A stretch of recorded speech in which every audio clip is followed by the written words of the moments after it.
The door slammed shut behind James with a finality that echoed through the grand hallway of his family's estate in suburban Chicago. At 18, he had just been caught in the arms of his best friend, Jake, in what was supposed to be a private moment in the guest room. His father's face, twisted in rage and disgust, screamed words that cut deeper than any knife. "You're no son of mine." James stumbled out into the pouring rain, his backpack slung over one shoulder, containing only a few clothes and his laptop. The family business, Harrington Industries, a multimillion-dollar manufacturing empire built by generations of Harringtons, had been his future, his inheritance. But in one heated confrontation, it was all stripped away, leaving him homeless and heartbroken. He walked for miles that night, the city lights blurring through his tears. Jake had tried to follow, but James pushed him away, too ashamed and terrified to drag anyone else into the mess. By dawn, he found himself at a bus station, buying a one-way ticket to New York City with the last of his allowance. The Big Apple, with its promise of reinvention, seemed like the only escape from the suffocating expectations of his conservative Midwestern roots. In New York, survival hit hard. James crashed on the couch of a distant cousin who barely tolerated him, working odd jobs, barista by day, delivery guy by night, to afford a tiny shared apartment in Brooklyn. The rejection from his family gnawed at him constantly.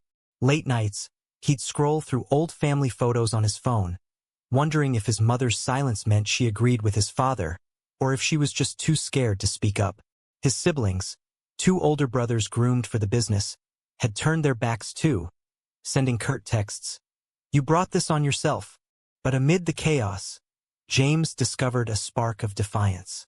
Enrolling in community college classes on business and tech, he spent hours in the library, teaching himself coding and entrepreneurship. It was there he met Liam, a quiet graphic design student with a warm smile and a shared history of family estrangement. Their friendship started innocently, study sessions turning into late-night talks about dreams and disappointments. Liam's family, devout Catholics from Boston, had kicked him out at 17 for the same reason. "They think love like ours is a sin," Liam said one evening over cheap ramen. "But I refuse to believe that." James felt a pull toward Liam, a connection that mirrored what he'd lost with Jake, but felt deeper, more real. Yet he hesitated. The wound from his family's betrayal was fresh. Trusting someone meant risking more pain. Still, as weeks turned to months, their bond grew. They shared stories of hidden crushes in high school, the fear of being outed, and the societal whispers that labeled them as deviant. James confided in Liam about his plan to build something of his own, a tech startup that could rival Harrington Industries. "I'll show them," he vowed. "I'll make them regret it." Liam encouraged him, helping design a logo for James's fledgling app idea, a platform connecting LGBTQ+ professionals for networking and mentorship. "It's not just business," Liam said. "It's fighting back." But as their collaboration intensified, so did the tension. One night, after a successful pitch to a small investor, they celebrated with wine on the rooftop. Under the city stars, Liam leaned in, and James didn't pull away. Their first kiss was tentative, charged with the weight of past hurts, but it ignited something fierce. Yet doubt crept in. James's phone buzzed with a message from his brother. "Dad's health is failing. Come home and apologize, or stay gone forever." The words stirred a storm inside him. Was pursuing this life, his truth, worth the isolation? He pushed the thought aside, focusing on the app's launch. But the pressure mounted. Investors questioned his background. "No family support? That's a red flag." James lied, saying it was a mutual decision, but the deception ate at him. Liam noticed the change, the late-night pacing, the withdrawn silences. "You can't build an empire on buried pain," Liam urged. As the app gained traction, attracting users from across the country, James's resolve hardened. He secured a small office space in Manhattan, hiring a team of like-minded individuals. But success brought scrutiny. A local news outlet dug into his past, publishing a piece titled, "Disowned Heir Turns Rejection into Revolution." His family saw it. Calls flooded in, Angry voicemails from his father, pleading texts from his mother. "You've shamed us." His father spat in one message.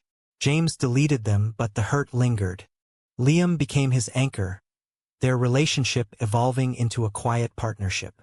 They moved in together, creating a home filled with laughter and support. But cracks appeared. James's obsession with proving himself meant long hours, missed dinners. Liam confronted him. "This isn't just about the business. It's about us healing." James snapped back. "I can't heal until I win." The argument escalated, words like weapons, echoing the fights he'd had with his family. In the heat, James revealed his deepest fear. "What if they're right? What if I'm broken?" Liam's eyes softened, but the damage was done. By the end of that first year in New York, the app had thousands of users, but James felt emptier than ever. A major investor pulled out after learning of his controversial background, citing moral concerns. It was a blow, forcing James to question everything. Late one night, staring at the city skyline, he whispered to Liam, "Maybe I should go back, pretend it never happened." Liam shook his head. "That's not you. That's them winning." The decision loomed, a crossroads between authenticity and reconciliation. The investor's withdrawal hit like a punch to the gut, but James channeled the anger into fuel. He pivoted, seeking funding from LGBTQ+ venture groups who saw potential in his story. "Your pain is your power," one mentor told him during a conference in San Francisco. James nodded, but inside, the words twisted. Was his identity reduced to a marketing angle? Back in New York, the app, now called PrideNet, exploded after a viral social media campaign. Celebrities endorsed it. Users shared testimonials about finding jobs and mentors in safe spaces. Revenue trickled in enough to hire more staff. Liam designed the user interface, his creativity shining. Their relationship deepened, moments of intimacy grounding James amid the chaos. But family shadows lingered. His mother's birthday passed without a call. He sent a card anonymously, a small act of rebellion and regret. Then came the betrayal. One of James's brothers, Mark, the golden child set to inherit Harrington Industries, reached out secretly. "Dad's stepping down," Mark said over an encrypted call. "He wants to make amends, but only if you denounce this lifestyle publicly." James's blood boiled. It was a trap, disguised as olive branch. "And what about the business?" he asked. Mark hesitated. "A stake if you play along." The offer tempted him, not for the money, but for the validation. He confided in Liam, expecting support. Instead, Liam exploded. "You're considering it? After everything?" The fight was brutal. Liam accused James of cowardice, of prioritizing family approval over their love. "I'm not some phase you can hide," he shouted. James defended himself. "It's strategy. I could change them from the inside." But deep down, he knew it was fear talking. Liam stormed out, leaving James alone in their apartment. Days passed without word. James threw himself into work, but the void grew. He tracked Liam down at a friend's place, begging forgiveness. "I can't lose you," he admitted. Liam returned, but trust was fractured. "Prove it," Liam said. "Choose us." James rejected Mark's offer, blocking his number. The decision unleashed a wave of relief and terror. Harrington Industries retaliated subtly. Rumors spread in business circles about James's instability. A potential partnership fell through. But PrideNet thrived, expanding to include mental health resources for users facing discrimination. James spoke at events, sharing his story, inspiring others. Yet, each applause reminded him of the cost. Sleepless nights plagued by nightmares of his father's disapproval. A new conflict arose when Jake reappeared. Now a successful lawyer in Chicago, Jake emailed, "I saw your app. Proud of you. Can we talk?" James agreed to meet during a business trip home. At a quiet cafe, Jake confessed, "I never stopped loving you. That kiss. It ruined everything, but it was real." James's heart raced. Jake was married now to a woman, living the straight life his family demanded. "I chose safety," Jake admitted. You chose truth. The conversation stirred old feelings, making James question his path. Was Jake's compromise wiser? Returning to New York, James distanced himself from Liam, haunted by doubts. What's wrong? Liam pressed. James lied. Just work. But the lie festered. When Liam discovered the emails with Jake, betrayal hit hard. You're still in love with him? Liam demanded. James denied it, but the seed of mistrust grew. They argued endlessly, each word a dagger. Liam moved out temporarily, leaving James to confront his inner turmoil. Was he sabotaging happiness out of unresolved pain? Meanwhile, PrideNet faced its first major crisis. A data breach exposed user information, leading to harassment cases. James worked tirelessly to fix it, but guilt consumed him. I promise safety, he told his team. The incident drew media attention, both positive and negative. Conservative outlets labeled it a hub for perversion. His father, in a rare interview, commented, "My son is lost." The words reopened wounds. James considered shutting down, but users rallied, sharing how the app saved lives. Reuniting with Liam required raw honesty. In therapy, suggested by a mentor, James unpacked years of internalized shame. I thought success would erase the hurt, he confessed.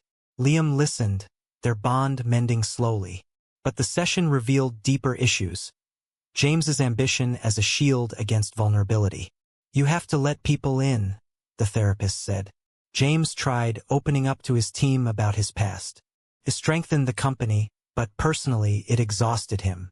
As PrideNet secured a series of funding round, James's net worth climbed. Whispers reached him. Harrington Industries was struggling, hit by market shifts. Mark called again, desperate. We need your tech expertise. James laughed bitterly. Now you want me? The power shift was intoxicating, but it came with moral quandary. Help them and validate their bigotry? Or refuse and watch the family legacy crumble? Liam advised caution. Don't let revenge define you. James pondered, the weight of choices pressing down. The funding round catapulted PrideNet into the spotlight, with offices expanding and a user base hitting 6 figures. James graced magazine covers as the Disowned disruptor, his story a beacon for queer youth. But fame amplified the scrutiny. Hate mail poured in, threats from anonymous bigots echoing his family's rejection. Security became necessary, isolating him further. Liam worried. This isn't the life we wanted. James reassured him, but inwardly he agreed. Success tasted bittersweet. A pivotal moment came at a family wedding. His cousins in Chicago. His mother invited him secretly. Just come, no drama. James debated, Liam urging him to go for closure. At the event, tensions simmered. His father avoided eye contact. Brothers whispered. During the reception, Mark pulled him aside. Business is tanking. Dad's pride won't let him ask. But we need a bailout. James's response was measured. And my pride? You destroyed it. Mark pleaded, revealing vulnerabilities. Their father's health declining. The company on brink of bankruptcy. The encounter stirred conflicting emotions. James saw the human side, his father's frailty, mother's quiet tears. But memories flashed. The eviction, the disownment. He left without committing. The drive back to the airport a whirlwind of thoughts. What if I help? He asked Liam over the phone. It could heal us. Liam cautioned. At what cost to your soul? The dilemma gnawed, a moral tightrope between forgiveness and self-preservation. Back in New York, a scandal erupted. A former employee leaked internal emails, twisting James's words to paint him as anti-family. Conservative media pounced. Gay entrepreneur hates traditional values. PrideNet stock dipped, users boycotted briefly. James fought back with a public statement. Family isn't blood, it's acceptance. The backlash tested his resilience, but support from the community surged. Liam stood by him, their relationship a fortress. Yet, intimacy suffered. James's stress manifested in withdrawal. Then betrayal from within. One of his trusted advisors, a closeted executive, sold company secrets to a competitor, motivated by internalized homophobia and greed. The leak cost millions, forcing layoffs. James confronted him. Why? The man broke down. I thought if I succeeded normally, I'd be accepted. It mirrored James's own struggles, a painful reflection. Firing him was necessary, but it left James questioning his judgment. Am I attracting the broken? He confided in Liam. Therapy intensified, delving into childhood traumas. His father's rigid expectations, the church sermons condemning sinners. James realized his drive stemmed from proving worth beyond his sexuality. I wanted to be indispensable, he admitted. Liam shared his own scars, fostering deeper connection. They recommitted, planning a quiet commitment ceremony, not legal marriage but a personal vow. Friends attended, a celebration of chosen family. But fate intervened. News broke. Harrington Industries filed for Chapter 11. His father suffered a heart attack. His mother called, sobbing, "Please come. He might not make it." James flew to Chicago, Liam by his side. At the hospital, the family reunited awkwardly. His father, weak but lucid, whispered, "I was wrong. Forgive me?" Tears flowed. James hesitated. It's not that simple. The moment was raw, years of pain surfacing. His brothers apologized half-heartedly, eyes on the business. James offered conditional help. Consult on tech integration, but only if they implemented diversity training and supported LGBTQ+ causes. No more hiding, he demanded. His father agreed faintly, but doubt lingered. Was this genuine change or desperation? Liam supported him. Give them a chance, but protect yourself. James navigated the merger talks, balancing empathy and caution. Betrayals loomed. Mark tried undercutting terms, revealing lingering resentment. James called him out. This stops now. The process exposed societal hypocrisies. Board members who praised diversity privately but balked at costs. James pushed through, his apps model influencing Harrington's revival. Personally, reconciliation was tentative. Dinners with family were stiff, conversations avoiding the past. His mother hugged him tightly. I missed my boy. But his father's recovery brought old attitudes. Subtle jabs at James's choices. Patience wore thin. As PrideNet merged elements with Harrington, James's empire grew. He reflected on the journey, from homeless teen to industry leader. But the toll was evident: gray hairs at 25, strained relationships. Liam proposed, let's travel, recharge. James agreed, but work pulled him back. A final confrontation with Jake, who divorced and came out, added complexity. I envy your courage, Jake said. James replied, it nearly destroyed me. The encounter clarified. No regrets, but awareness of sacrifices. The merger finalized, blending PrideNet's innovation with Harrington's infrastructure. Headlines cheered. Family feud turns to fortune. James stood at the press conference, flanked by his father, frail but present, and Liam, his quiet strength. This is about progress, James declared. Applause rang, but inside, turmoil brewed. Had he sold out? Post-merger, challenges mounted. Integrating cultures clashed. Harrington's old guard resisted diversity initiatives. Whispers of forced agendas reached James. He fired resistors, but it cost alliances. His father relapsed into criticism. You're changing too much, James countered. Or not enough. The arguments echoed childhood, but now James held power. He demanded respect, threatening to pull out. His father backed down, a small victory. Liam noticed the strain. You're becoming like them, obsessed with control. James denied it, but reflection hit during a quiet evening. Their relationship, once passionate, felt routine. We need to rediscover us, Liam suggested. They escaped to the Hamptons, walks on the beach rekindling sparks. Yet James's phone buzzed incessantly. A crisis. A Harrington supplier boycotted over gay propaganda. James handled it, but the getaway soured.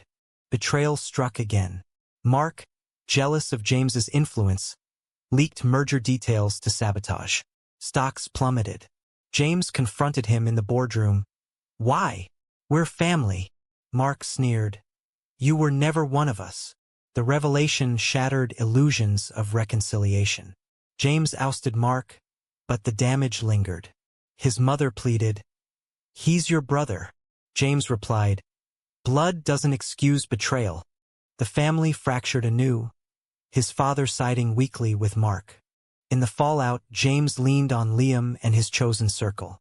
Therapy revealed patterns, seeking approval from unworthy sources. Break the cycle, the therapist urged. James tried, focusing on PrideNet's social impact, scholarships for queer students, advocacy against discrimination. A TED Talk amplified his voice. Rejection fueled me, but love sustains me. The audience stood, but vulnerability exposed him to more hate.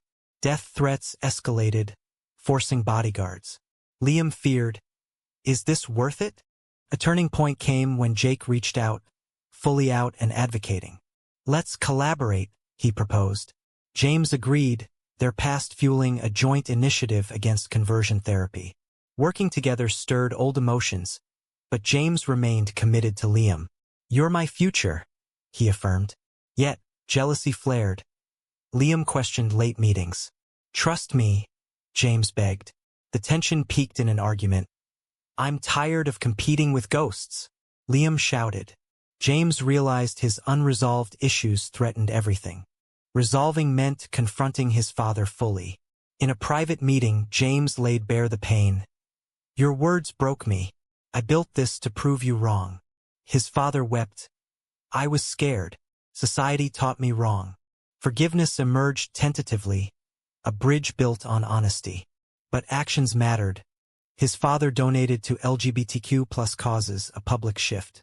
Skeptics called it PR, but James saw change. As the company stabilized, James delegated more, prioritizing life. He and Liam traveled to Europe, strengthening their bond.